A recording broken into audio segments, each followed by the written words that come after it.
Hi guys, welcome to Brass Bootcamp. Today is the fourth video in this series about double and triple tonguing. Today's video is going through week 4 of my tonguing calendar, and the pattern we're going to use today is the slur and double tonguing pattern. If you look at page 183 in the Arban, all these exercises involve slur and double tonguing. If you look at exercise number 1, you can see underneath the music it's got ta, ta, ka, ta as the tonguing pattern. I tend to modify that slightly and have ta, ya, ta, ka, ta, putting more of it instead of a ta, a ta, ya. Just helps with the slur, I feel. So I'll play a bit of exercise number 1 so you can hear what you're trying to achieve, and then I'll explain in a little bit more detail the intricacies in the sort of slightly different tongue movement.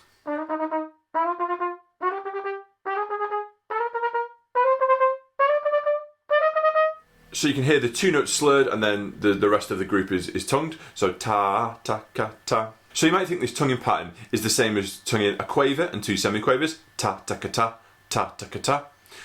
In a way that is sort of true, but if you just say ta, ta, ka, ta, you'll find doing the slur is quite tricky. So having that extra syllable, the ta, ta, ka, ta, or the ta, ya, ta, ka, ta, will definitely help get the slur nice and contrasting between the other notes. Another thing these exercises are testing you on is the coordination between your tonguing and your fingers. You'll notice that throughout exercise number 1, you're actually moving your fingers ta, ya, ta, ka, ta. So it's getting your fingers and your tongue all nicely coordinated. Saying that extra syllable, the ta, ya, ta, ka, ta, really helps getting your fingers coordinated with your tonguing, because you actually move your fingers on that extra syllable, ta, ya, ta, ka, ta. So I'll play the exercise again, and I'm really focusing on getting my tongue in and my fingers really nicely coordinated. And remember the golden rule, your fingers always follow your tongue.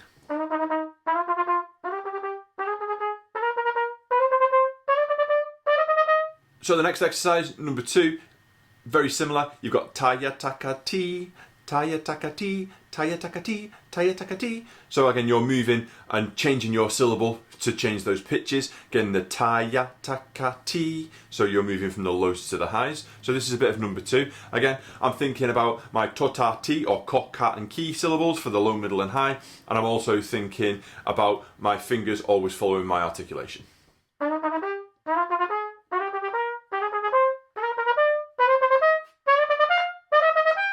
So this is one of the exercises that goes up quite high, so up to high A's. So again, ta-ya, taka-ti, so a nice T position for those high A's will really help you get the pitch of those high notes. On the way down on this exercise, you're going ti-ya, taka-ta, ti-ya, taka-ta, ti-ya, taka-ta. So you're starting with the T syllable and moving down to an R syllable.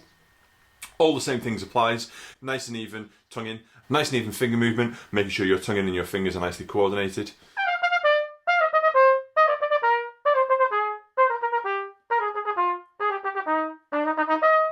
And just watch out for the octave leap at the end. As we move through the week, the exercises add more and more groups to the tonguing pattern. So I'm going to go through number 4, which is on the Tuesday, and that adds, we've got 3 patterns of the slur and double tonguing. All the same things apply, nice and even, making sure you're adding that slurred syllable in there.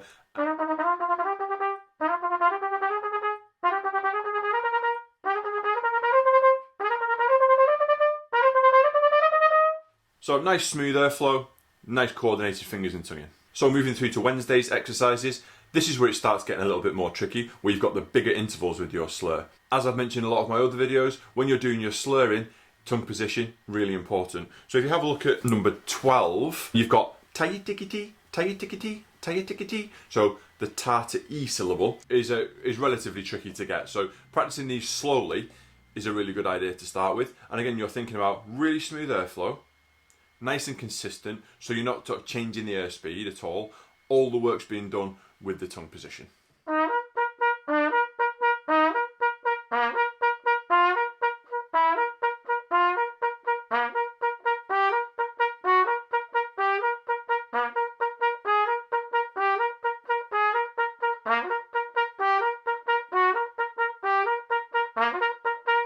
So as I said in some of the other videos in the series, these exercises are meant to be played quite quickly, so there's no way I could get through the whole of number 12 in one breath at that speed. But you'll notice the big octave slurs are quite tricky in that piece.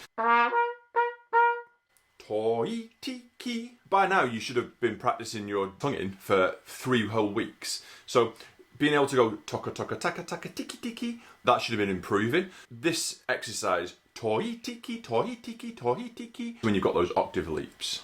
So quite a tricky exercise. Keep persevering, keep practicing it. Practice it slowly, practice your slurs, and it will improve over time. At number 13, this way around I actually find a little bit easier. So whereas when we were doing our triple tonguing, I found the low to high easier.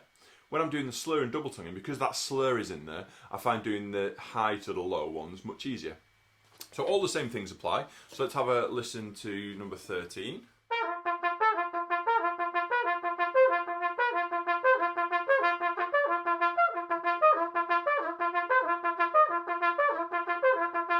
So again, when you're practicing it slowly, you might find it hard to get all the way through the exercise in one breath. So again, just practice it in little chunks. So I did the first sort of line and a half in one breath that time, and then on my second attempt I'd start at the point where I stopped and practice to the end, and then gradually speed it up until you can do the whole exercise in one breath. So when I was talking about the triple tonguing exercises in week 3, when we're going from the high note to the low note, I talked about having to pulse the air slightly, so you're going. You might find you need to pulse the air slightly to get these high notes to pop out. But again, be really careful. As soon as you start changing the air speed, your chances of splitting notes or mispitching go up quite a bit. So just make sure you're not splitting notes. Make sure you're not pulsing the air too much. If you're changing the air speed too much, it might sound something like this.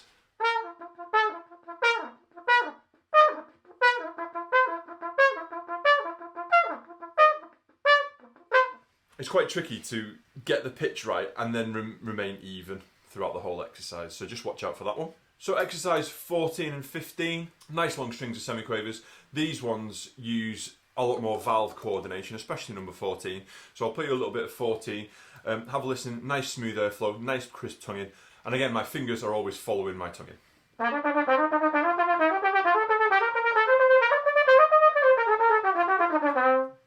So that was just the first line. Same things apply for the rest of the exercise. This time I'm going to play the second half, so the descending half of exercise number 14.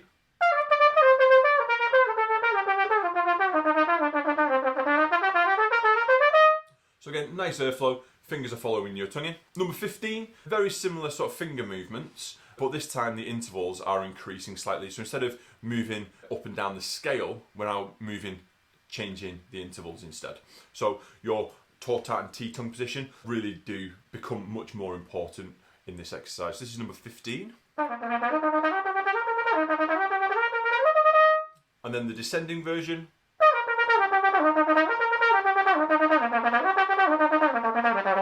So again, nice even airflow, really good change of your tongue position when you're changing your syllables on the slurs, and fingers always follow your tongue in. So Friday's exercises, still using exercises from the slur and double tonguing section. This is exercise 19. The opening of this tune is pretty easy, just normal double tonguing and some nice accurate single tongued quavers, and then the slur and double tonguing comes into play in the last half of the piece.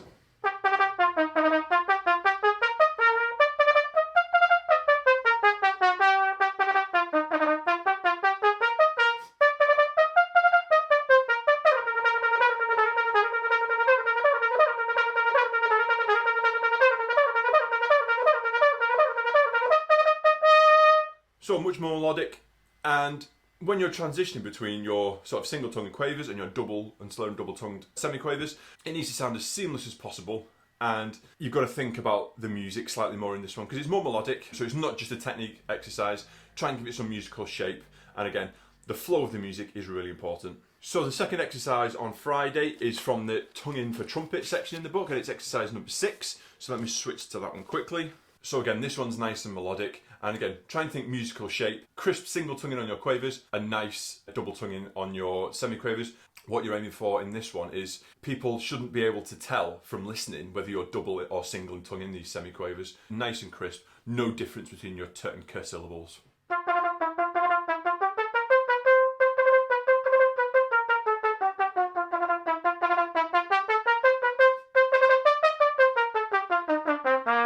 So that was the first half. Second half, watch out for the key signature change. Here's a bit of the second half.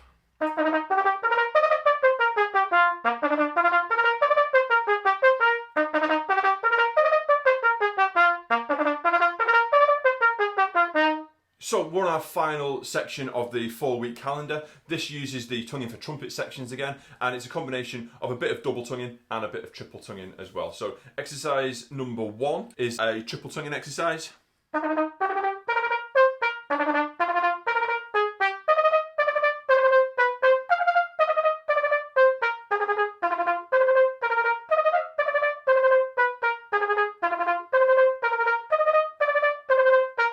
Firing those groups of triple tonguing nice and quickly, and again, because this is more of a musical exercise rather than just a technical one, try and add some nice musical shape in there, and lively, nice and bouncy piece. Number 3 uses more triple tonguing, but this in a compound time signature is even faster. So we've got ta ta ta ta ta ta ta ta ta ta ta ta ta. That rhythm comes quite often in this piece. So I'll play you a bit of number 3.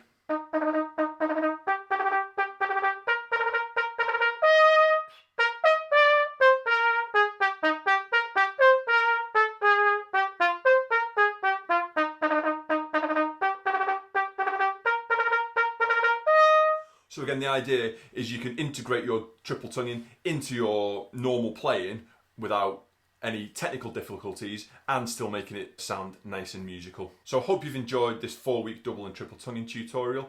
Obviously, the exercises on the calendar are just selected highlights. If you wanted to, after you've gone through the 4 weeks of the exercises I've advised, if you want to go through and just pick any exercise from that section of the book, then obviously all the exercises are really useful. Obviously some are more difficult than the others, especially those that involve fingers moving every semiquaver. Getting that synced up either with your double tonguing or your triple tonguing or your slur and double tonguing is quite tricky. So that's sort of the second stage of getting to really master your advanced articulation. So if you've not seen all of the other videos in this series, go and check them out. I hope you've enjoyed the video, and I'll see you soon.